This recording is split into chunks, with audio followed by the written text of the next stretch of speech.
Are in-person bariatric events just cringe popularity contests? Ever scroll past those in-person bariatric events and think, hard pass, I did not survive surgery just to play high school cafeteria again? I feel you.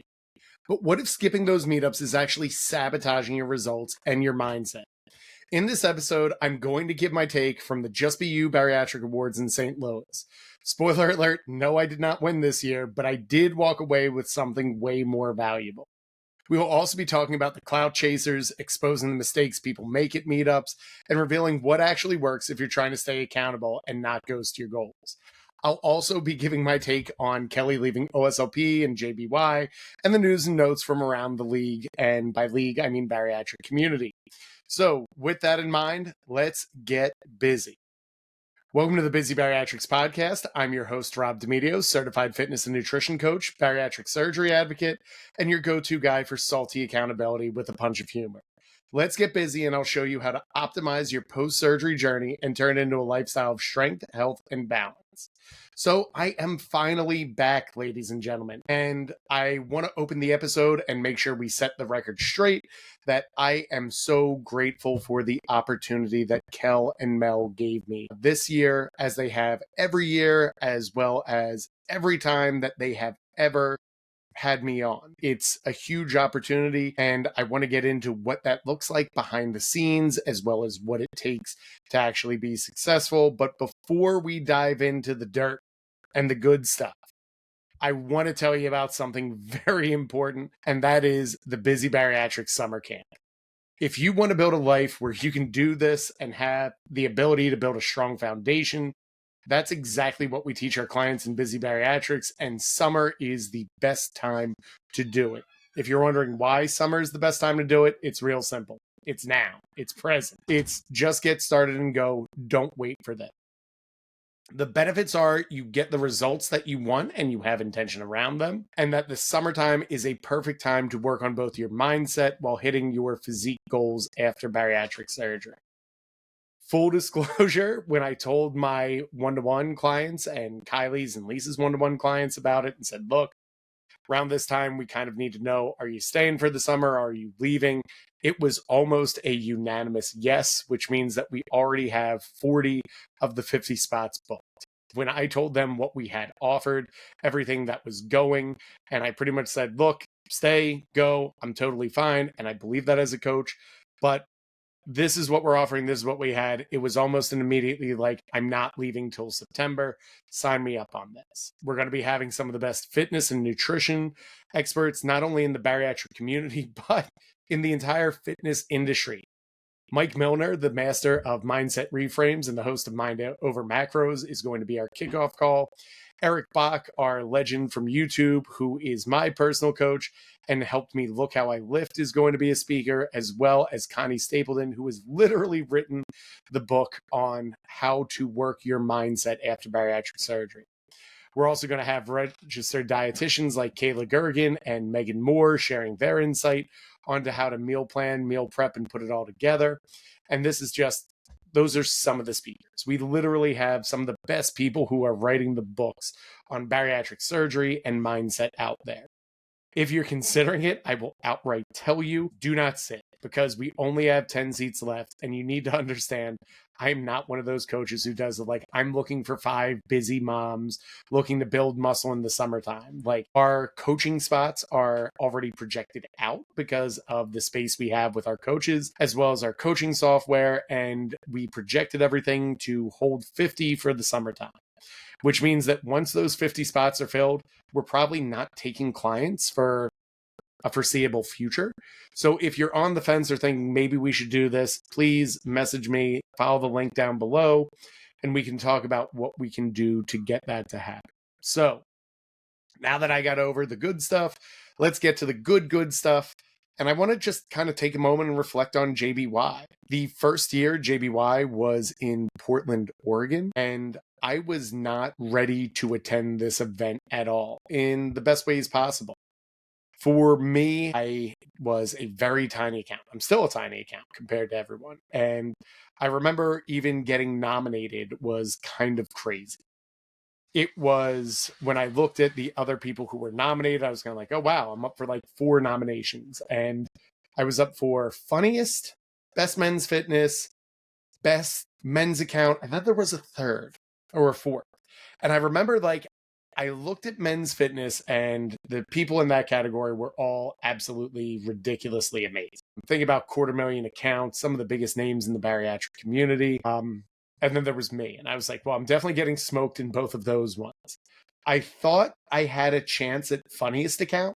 Not because Steph from One Hungry Mother or any of the other accounts were funny, but I was like, they're smaller accounts. I might have a chance to do this. And I really didn't think I was going to win, but I figured, you know what? Why don't I go?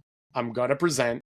Worst case scenario, I can meet some people from the internet. And if it's terrible, I walk away knowing that I've seen and met all these people and I can just go my way. And I was probably going to just exit out of the bariatric community. Not because like I won or lost, but just of like, okay, I'm in maintenance. I'm kind of good. I don't really have to do this and get everything. And when I got to the actual event, first off, it took like 12 hours. We were still in a good amount of debt. So my wife was very supportive of me going, but also made it very clear we don't have the money for this. So I worked overtime at my high school job. I took a couple extra tutoring clients and I piecemealed together enough that like, okay, here's what I can afford to fly. I'm not going to name it because who knows what'll happen, but let's just say I had a couple layovers to get from Philadelphia to Portland and it took 14 hours because I picked the most affordable flight possible. Again, my choice. Stayed in the hotel that they had booked, which was a lovely hotel, but also like a little bit out of my price range, which is fine. But those are choices you make. So I kind of took the approach of like, I'm going to pack a whole bunch of protein bars. I'm going to have a couple things and I'm going to do that on a budget. When I got there, I felt like I was walking onto the Avengers at the presenter dinner. I was incredibly jet lagged. It was 7:00, which means like it's like 10:00 on the East Coast. And literally the presenter dinner the first year was everyone in the bariatric community. Like, it's like if you just bottled up every big name in the bariatric community, they were all there. They were all getting along. Everyone was having a blast. And then there was me. Jason, the Smithsonian, actually picked me up from the airport. And that was my emotional support person, still is to this day.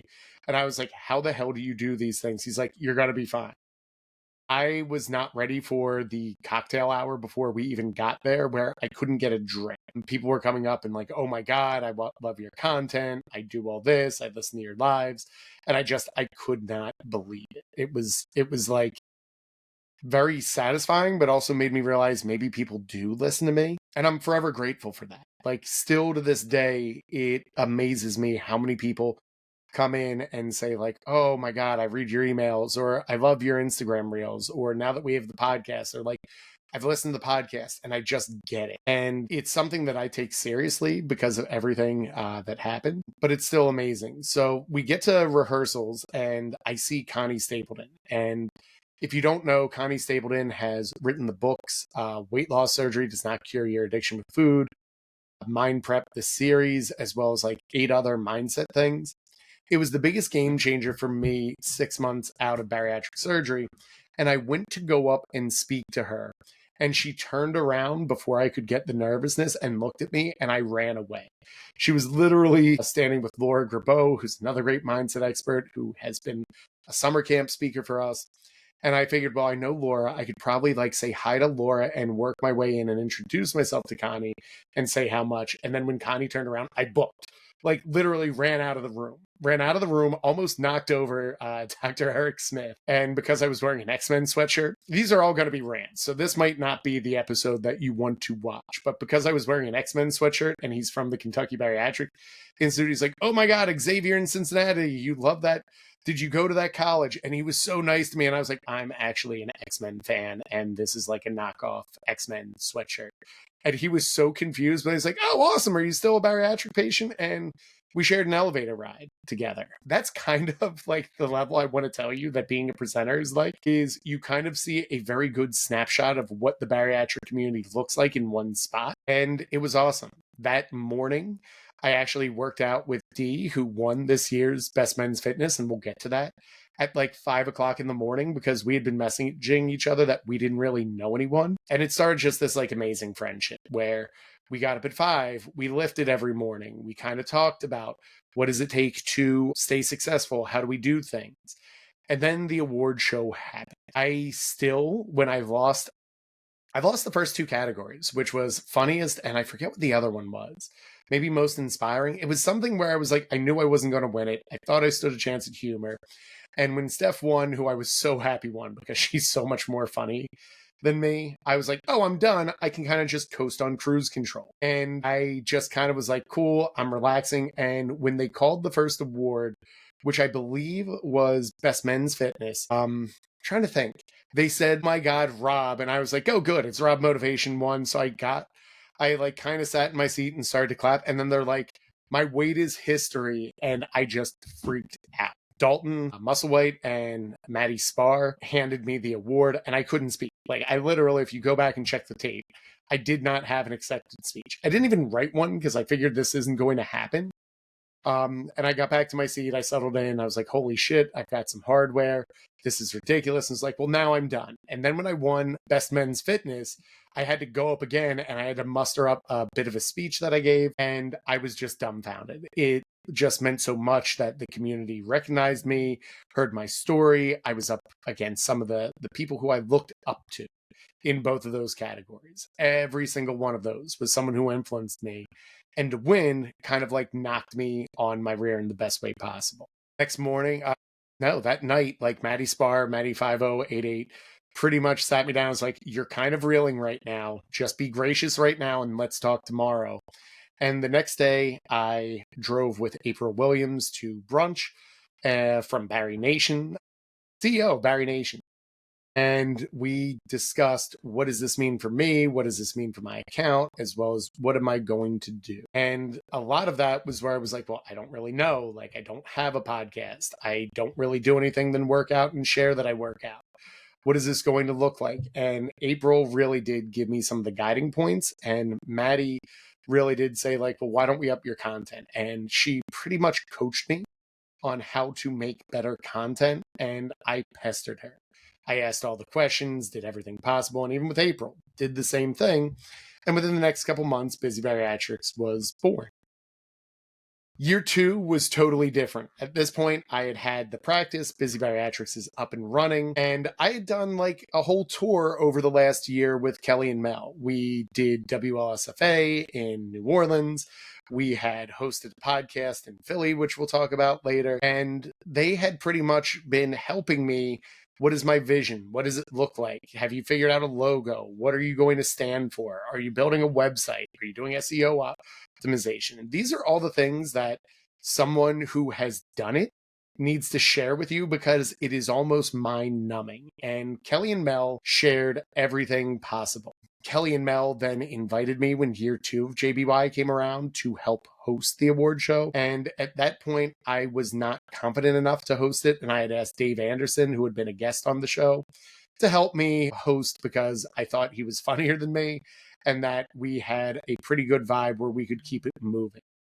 That year, so I kind of went as a co-host and more as a professional, where it's like I had clients in person. I had people who I wanted to meet as well. And I also, like at the end of the day, you never know if a potential client is meeting you at these events and then says, I like the vibe of it. Because so many of my first clients were people I'd met at JBY1. They met me at the podcast or they've seen me at Bariatric Retreat and said, you know what, I got a second to talk with this guy. Why don't I work with them? And this was kind of different because now I had to manage my own clients. I wanted to make sure I saw everyone from JBY1, spend time with Kelly and Mel. I wanted to make sure that I met new people. Plus, we had hosted a sold out workout, which was about 20 people that we did in a park. And it was just amazing because it was like 20 more people who I wanted to spend time with. And if you're getting the theme of this, it's damn near impossible, even when you're there for the entire time, to see everyone.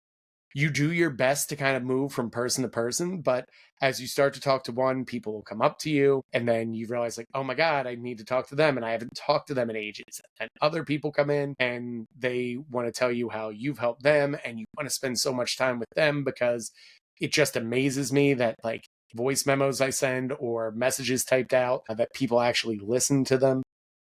And you want to be there for everyone. You want to be there for this community as best as possible. And you also want to uphold the standard that Kelly and Mel had. And I still had to write a monologue. You have to see who's going to be there. You have to see what the vibe of the crowd is. Like, I don't think people understand. You have to, like, as a sponsor, and what we did that year is we came in on Thursday. We met with people all day Thursday at the meet and greet. You stay out late because you want to make sure that anyone who wants a chance to talk to you, I try to be there as best I can, which means I usually come as early as possible and stay as late as possible. But we also have clients. So Friday morning, we hosted a group workout for all of our clients before our own workout. And then we had the group workout Friday afternoon. And then I had to write monologue while making sure that we were all ready for the presenters dinner. And at the presenters dinner, you want to make sure that you're meeting the other sponsors, you're meeting the other people. And we do have sponsors and brand deals that are at these events that you want to make sure that you share your gratitude that they're working with us, but also, like, just to connect with them. Like, there's so many amazing people I have met from the professional dinner that it just helped me build relationships. It helps get guests on the Instagram Live at the time. And it gives you a feel of how many people are willing to help the bariatric community. And you want to make sure you share and show up for them the ways they've showed up for you. And then Saturday, you have to do the drive run for the show, followed by me writing monologue, me writing quip jokes, so that in between the sets we have stuff. They wanted a couple of skits done, so I had to write those with Dave and go over it. And then you also want to write everything else out. So it's a lot of writing back to back up until the awards, followed by year two. Jamie had invited me to preview her book, that she was having a book launch Sunday morning. So it's like staying out till close to 4 o'clock in the morning with the after party, and then the after parties and everything else. And then being up at 7 o'clock in the morning to make sure that you are at a book signing. And it's tough because you get invited to share on other people's platforms. You have so many other obligations and you try to do everything, but, like, I still had to do checkout at noon, and it's tough to get to everything. And then, like, doing Jamie's book deal, I literally scrambled, and it was like split. Mel kind of had to make sure that the benchies were there and ready. Kelly wanted to make sure there was presence at OSLP. Jamie's book signing, because that was important too. And it's a great example of Kelly and Mel a lot of the times divide and conquer, because you have to make sure everyone else sees you and knows that you show up for them the way that they showed up for you at this event. Meanwhile, Kelly and Mel for these events are working with sponsors, brand deals, making sure everyone feels welcomed, RSVPing people in, making sure that the presenters have their order, that they know how the flow of the show goes. It is a lot. Year one, I kind of just had to show up and read a couple lines. I wrote for Rob Spinella. Rob motivationed me. Year two, I got to look at all the work that they put in, and it is exhausting. They also hosted a live podcast that Thursday that they did air. And it's like you're hosting an episode, you're getting content up, followed by at the awards show, Mel has to produce and get all the stuff cut and ready so that the live stream is ready to go. So even while hosting and doing everything, there is a lot that they are doing behind the scenes. I'm trying to keep the show going with Dave and get everything else. And then you have to be on the next morning to help support one of your biggest supporters with their book launch. And then on top of that, host your own brunch to get everything, followed by all the activities and events that go on for the rest of the day. I share that because you need to understand, and if you get anything out of this episode, is it is really tough to be all things to all people and make everybody happy. And Kelly and Mel worked their asses off to get to that level. Each year it gets a little bit harder for me to do it, and not because I'm not grateful. There's more people I want to see. There's old connections I want to connect with. There's new people in the crowd, and so many of you are amazing people that I want to see and hear everything. Year three as a sponsor, I was like, okay, let's go. Busy Bariatrics is at a cool spot where this was my first paid sponsorship where we were actually a sponsor and hosting. And I'm probably going to share a little bit of this, but Kelly and Mel were like, do you want to host the Wellness Morning? And I was like, absolutely. What did you have in mind? And they're like, well, we're looking at bougie gyms in St. Louis. And I was like, well, there's a bunch. And they had kind of shot content at First Form. And then we were like, we're thinking about maybe asking First Form. And if you don't know, First Form's gym is really only open to First Form employees. It is by far the best fitness space I've ever walked into. Like, ever. It is right there when Andy Frisella and the team at First Form built it. It is Taj Mahal or Vatican level when it comes to fitness areas. It is absolutely stunning. It is massive. Every inch of the equipment is done. And they were like, do you think we can get it? And I'm like, if you can get it for whatever, let me know. I will help sponsor and get that for you. And we were able to make it work. But that was all Kelly and Mel, like behind the scenes, getting everything. And I really just got the joy of hosting the biggest workout I've hosted to date. I believe Wellness Morning, by the time everything was said and done, we had about 30 to 35 people for the fitness part. I was able to bring my assistant coach, Lisa, in so that she could help lead her first workout. And she did amazing and helped about a dozen people who struggled with gym intimidation to lift dumbbells for the first time ever. At the second part, we had Stacy, my amazing assistant, is still going through making sure everyone gets pictures in the Busy Bariatrics gear because we had our own clothing line for this event. We wanted to make sure that everyone got a sticker. We gave out a bunch of stickers with our logo and our merch on it. We wanted to make sure that we met with new and potential clients. Plus, I wanted to help people feel confident in the gym. So I got a second to work out with people who had never really been in a gym before. And that's really why I do what I do. It's so that I can help everyone else and really get that. And it was the most amazing thing. I'm still putting up pictures and content, even as of this recording, to get everything. And then for this, it was just amazing. I was up for 2 nominations this year at JBY. I was up for Best Men's Fitness and Best Men's Body Positivity, and I lost to 2 of the best people ever. Men's Fitness, I lost to D. D goes on Instagram as Get Fit with D. He has been my lifting buddy at every JBY event and almost every bariatric event. He has let me, when I'm flying through events, use his shower and hotel room. He gives graciously. He helps and supports this community in the best way possible. And to lose to him after the first year was like my greatest joy because it is a passing of the torch. I'm in a different role now than I was year one. And I say that in the best way possible. And I'm happy to see both these people win, as well as there being new faces in the community, because it gives me hope that we continue this. Tony from the Barry Male Experience won Best Men's Body Positivity. And again, both of those people show up to these events. They give selflessly.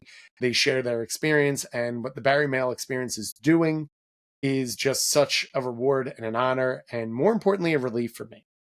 For those of you who still listen to me, you might remember I started with Men's Support Monday.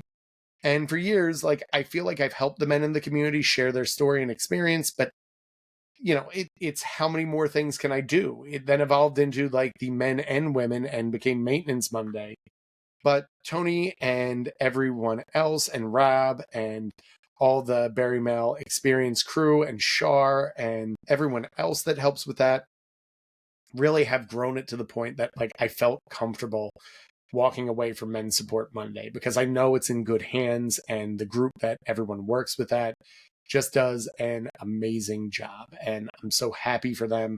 It's like a relief. Seeing these people win is a relief for me because it allows us to grow. It shows there's more voices and that there's more things standing that continue. And hopefully both of them will come on the show eventually and share their takes and everything. But it's kind of what I want to talk to in this episode, and that's how do you show up to these events? And for a lot of people, my clients, for other people, they really do believe I do not need to connect with people in person, that their Instagram account is really so that it doesn't blend with their personal life, and that their goal is really just kind of to look, get a feel with, and get an idea of how to kind of manage everything.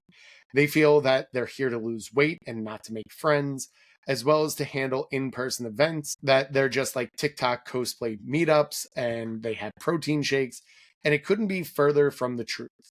I will tell you, you find your people. And every year I've kind of realized that changes for me of who my people are.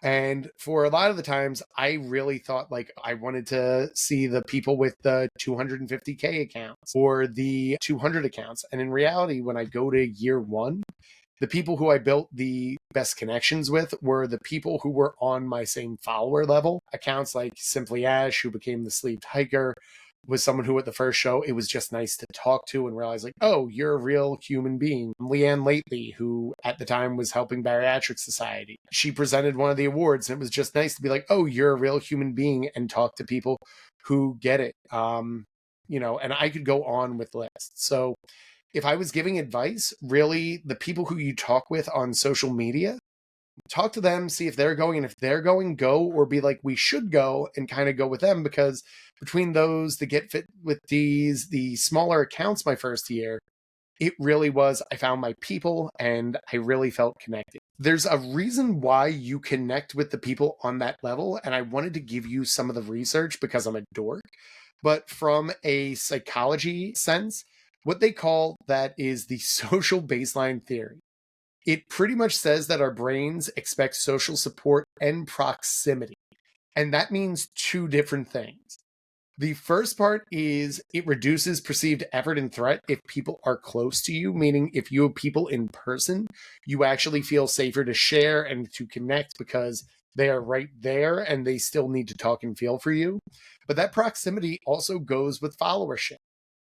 The reason why I'm intimidated to talk to a Connie Stapleton or a Dalton Musselwhite or even a Maddie Spar is these people either have massive followings, 250,000 accounts, DK accounts, even like Rob Spinella. Like, it always amazes me that we talk as much as we do because he is a bigger account in the space. And from talking to all three of those people, as well as everyone else, I have to tell you, they are amazing people. There has never been a time that I have gone up and shared something and they have not given the attention to me that I need. But keep in mind what I said in the beginning, like they are being torn from all of their followers, all their other people who are there. Remembering where they met you at where plays a big part of it. It gets tougher as you stay longer in the community because you are connecting with hundreds, if not thousands on their account. And that can be like a challenge when you work the room or in the room, but they were more than gracious and really did share everything. The other part that really helps from a psychological and an anthropological standpoint is you need to understand that connection allows you to rewire your identity. The best way to identify as a bariatric patient is to put yourself in a room full of bariatric patients. The reason I try to go to one coaches conference each year is because the best way to identify as a coach is to identify as a coach. This shared ritual and group gathering expectation helps you establish your identity and accountability levels because now you've met these people in person and you kind of want to show up and show that you're the same person online that you are on the internet, even with your following person. So it's if you're working out with these people, walking the walk, having breakfast with them, it helps you realize that they are humans and that they are going to go back into their human gathering establishment, just like I'm going to go back into my human gathering establishment. So there is some psychology and science around why you should go to these events.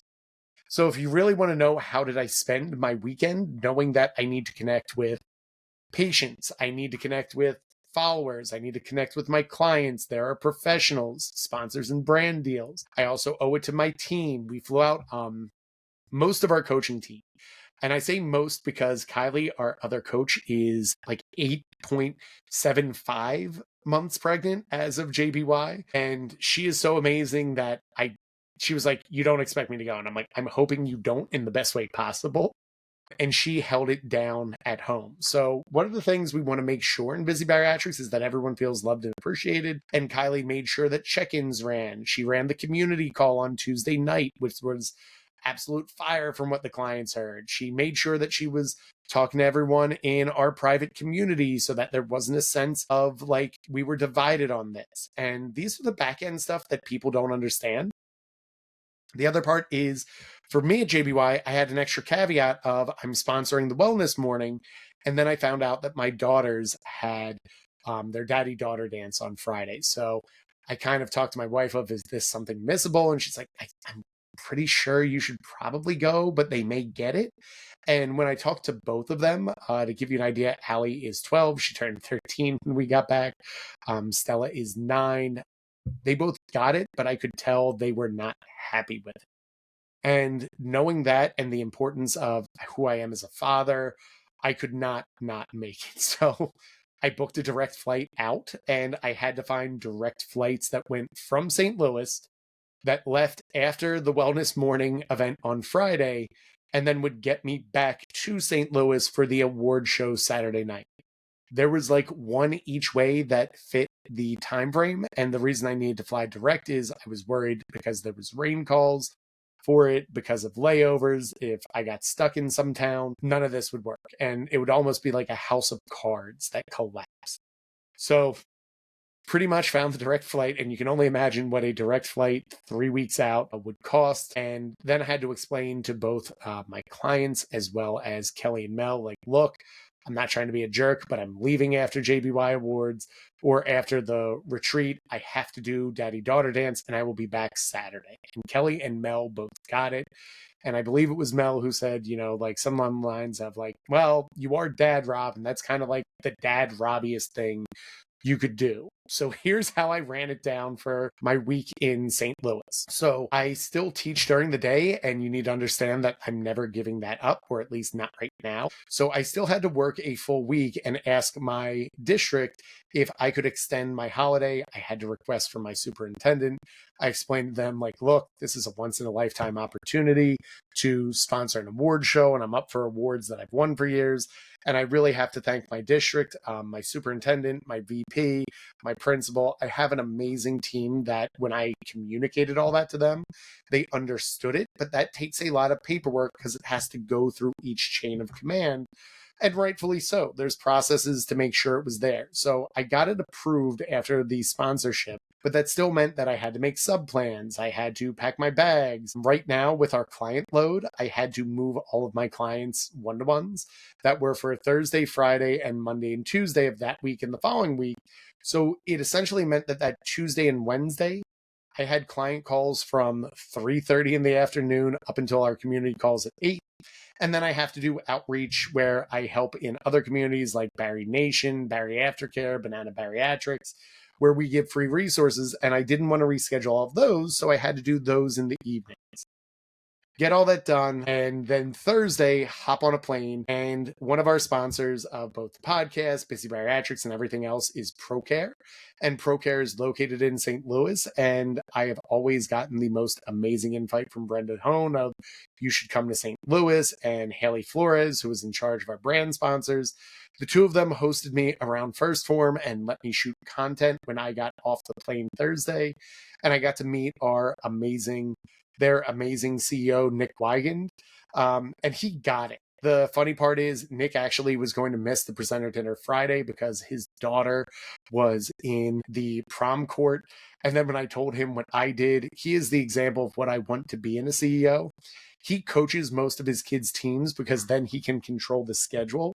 And this is a person who is hosting one of the biggest bariatric supplement companies in the country, and then he is still showing up for his 5 children, and that's kind of the model. So we got a chance to connect with all that. Brenda then drove me to get lunch. So we did that all in the morning after getting up at like 2, getting a 5 a.m. flight, getting in at like 9, getting to ProCare at 10. And then at 11, Brenda and I went to lunch in the Grove. And then I had to settle into the Airbnb that we hosted. And the Airbnb, decided we were going to bring in our team because it's very rare that we get to do this. But Stacy, for the last couple of my events, has been my go-to person. my gopher, my run to make sure that I get to the next event to the next, and that we make sure we give out all of our products, that we take pictures, that we get through everything. So she's always in. And then Lisa, our assistant coach and our programmer who helps program all the swaps for our clients and make sure that they get daily feedback, she was helping host her first event in person at First Form. So we flew her in, and we got an opportunity to just bunker in at the end of each day and think about what did we like, what did we want to change, what did we want to develop, and how we could grow. So we wanted to take advantage of that.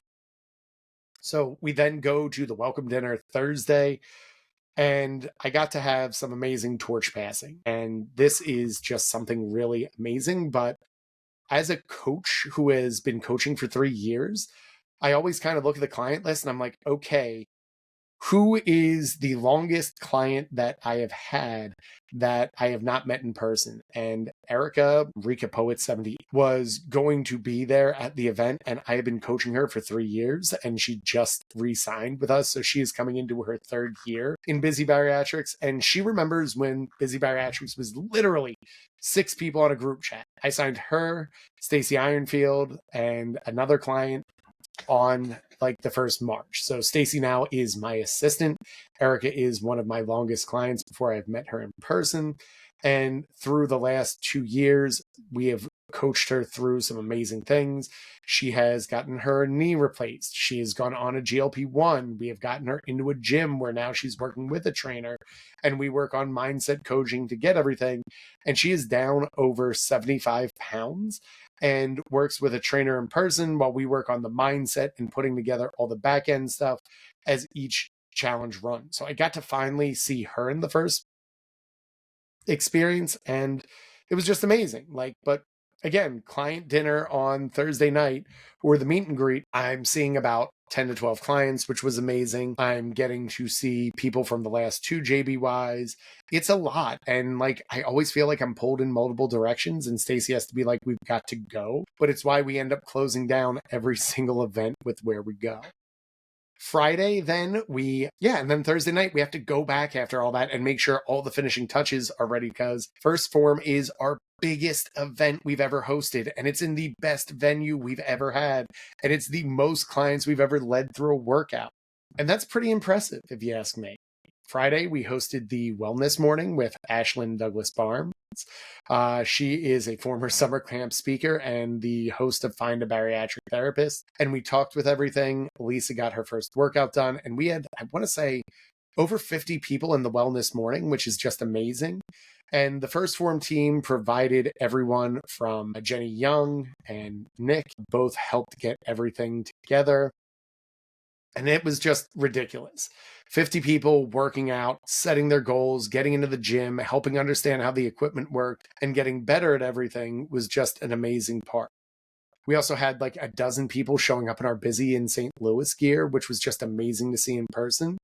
And then literally, I'm cleaning up the event. I'm helping re-rack the weights because First Form is big on that. And Jenny, the person who was help coordinating, is actually a bariatric dietitian, and her episode is going to drop shortly on the podcast, but was like, we should talk more. I want to help this community. And I was like, I actually have to leave and get on a plane for my daddy-daughter dance, but I'm coming back. Is there any chance we could make it work? And Jenny was like, I'm going to do everything in my power to see what we can do with this short turnaround. But it's a Friday, and we usually have everything locked in for the next week. And we'll get into that as a spoiler alert later. But hopped on the plane for the daddy-daughter dance. My daughters were completely surprised that I was there. I cut up the rug. We went to a diner, which is a New Jersey tradition. After a dance, you go to a diner. We got some awesome food. And then I pretty much had to hop on a plane. Saturday, I forgot to check in because of everything, so I didn't even know if I was going to make the plane. And at the last second, not only did I get it, I got a sweet aisle seat with all the leg room, so it worked perfect. But essentially got off the plane, got here, had to host brunch, and then move as well. And then we had to be at the award show. So Lisa, Stacy, myself, we got through to the award show. I got to walk the pink carpet with Maddie, who helped grow me from JBY1, and I got to spend so much time with her. And she's just been such a huge influence on me, and us getting to sit and talk about how the community has grown, evolved, and changed was just eye-opening. And it was just crisp this year. Much better than the last person who helped host it, which was me. Kelly and Mel had this on point. The event was absolutely perfect. Everything ran properly. And I was happy. Like, I got to present early, and then I just got to sit in the audience with all of our clients. We took up like 2 rows, which is kind of crazy. From JBY1, I didn't know who I was going to sit with. And then by JBY3, Busy Bariatrics is taking up 2 whole rows for everything. Lost to D in Best Men's Fitness, which I actually called and asked people to vote for because I wanted to make sure he got his flowers. And then when I lost to D for body positivity from the Bariatric male experience, I could not have been happier. Every one of those 4 categories, if you go back and look, are just amazing resources to the bariatric community. And I'm so glad everyone had it. And then we got to party it up with Kelly and Mel and just have the best time ever. If I checked correctly, I think we finished up at like 4, and then Sunday morning, we were like, okay, we're going to run this all back. We're going to host breakfast for our clients because traditionally at events, I will take my clients on a private workout as well as a private lunch. And Stacy and Lisa hosted the bulk of that because I was on a plane and I had to see my kids. So we had an early breakfast at the Airbnb, followed by a brunch. And then we sat in and we just dove in and mapped out, what do we want Busy Bariatrics to look like, not just for the next 3 months, but for the next 3 years? And when I tell you, I am so excited what our team came up with, how we are looking to make sure that it grows while still feeling special to everyone and making sure that everyone gets the same amazing experience that my first clients did, while growing both the coaches in our company as well as our community. And I don't want to give too much away, but it was amazing. We then went to an awesome dinner on the hill and came back and planned till like midnight. While all this is going on, First Form was like, hey, if you can get in, we would love to meet with you. Would Monday at 1 p.m. work? And we had planned to stay till like Monday all day planning, but we had to kind of pivot there. Jenny Young and Josh Ward from First Form, who is in charge of a lot of their services and coaching stuff, gave us a private tour. And I don't know how much I can speak about what we talked about when we sat down, but I will tell you about the tour. If you were a JBY, that was only the tip of the iceberg for what I saw at First Form. There was so much more intentionality. What does it mean to be a member of First Form? What does teamwork look like? It amped Stacy and I up completely. And I'm going to dump a whole bunch of photos from that as well somewhere else. So this will kind of be like a piece of everything in. We then spent so much of that time looking at, like, if that is the culture we want and we want to be on that level, what does it have to look like? Came back and then mapped out everything. Also, Sunday, we did a semi-photo shoot for the summer camp journal that we give to our private clients. And I have to tell you, these pictures are hysterical. So if you're signed up for summer camp, the journal is going to be a little bit of each speaker shares like how to optimize your bariatric journey and how to do mental reframes.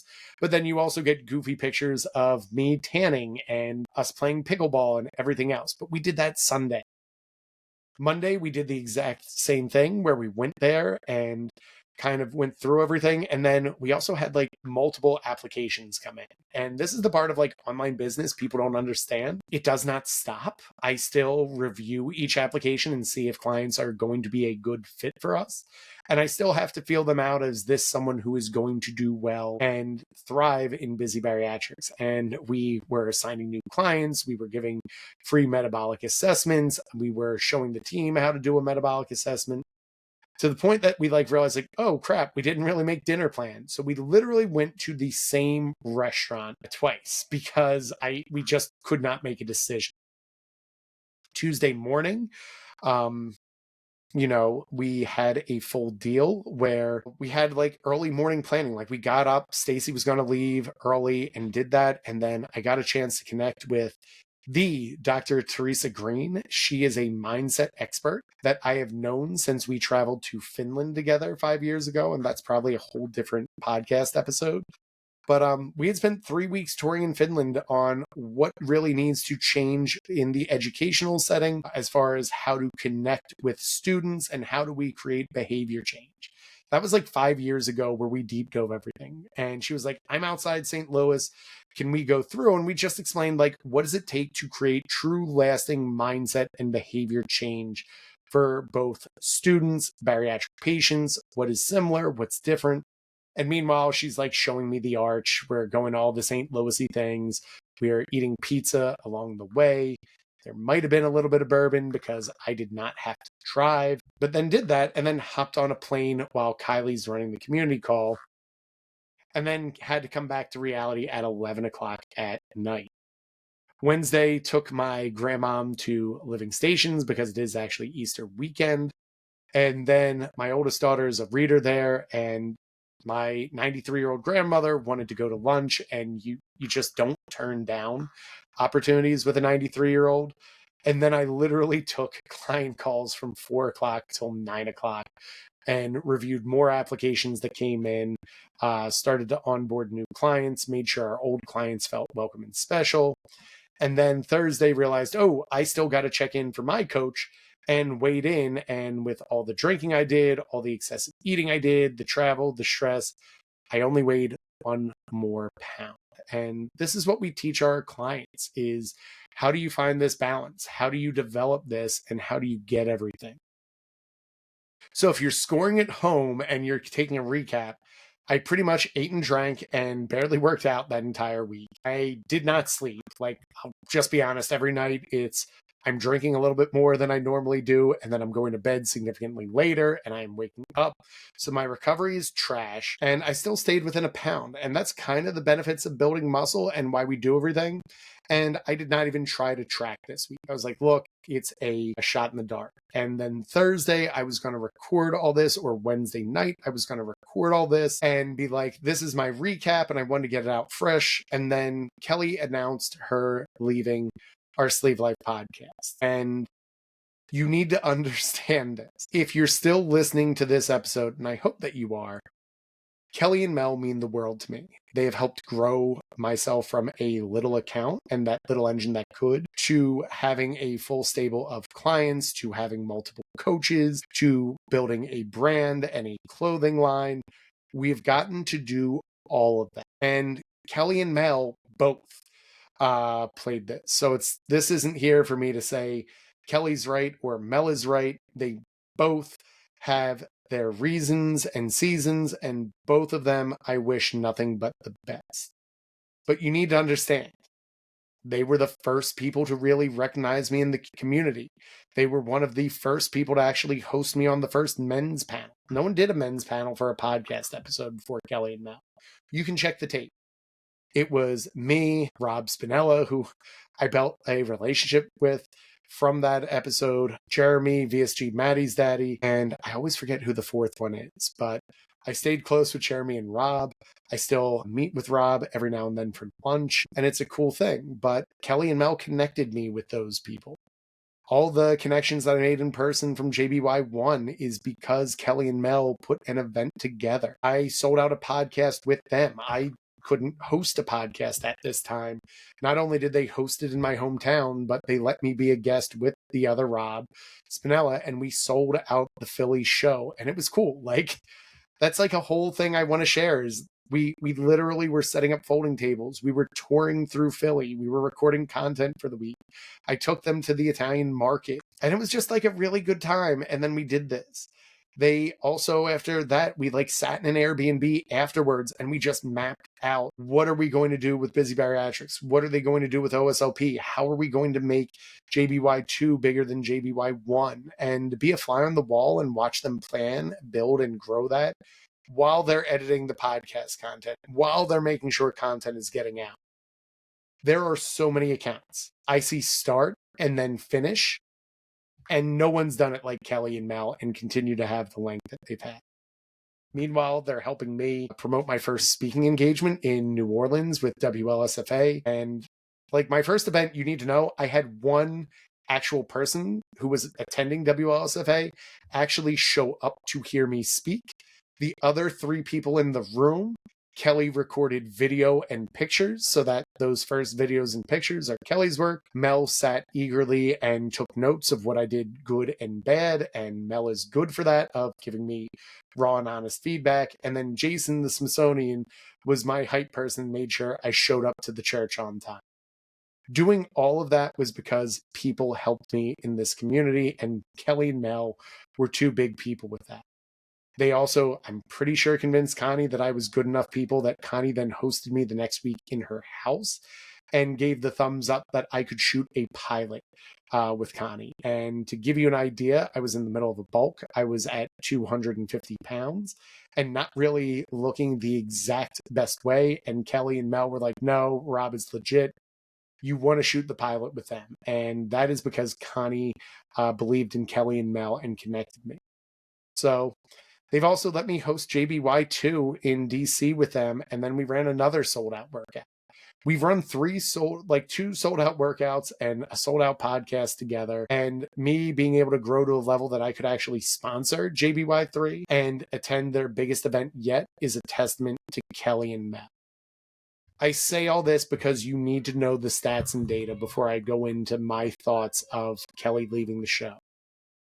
Podcasting and weekly content creation is hard.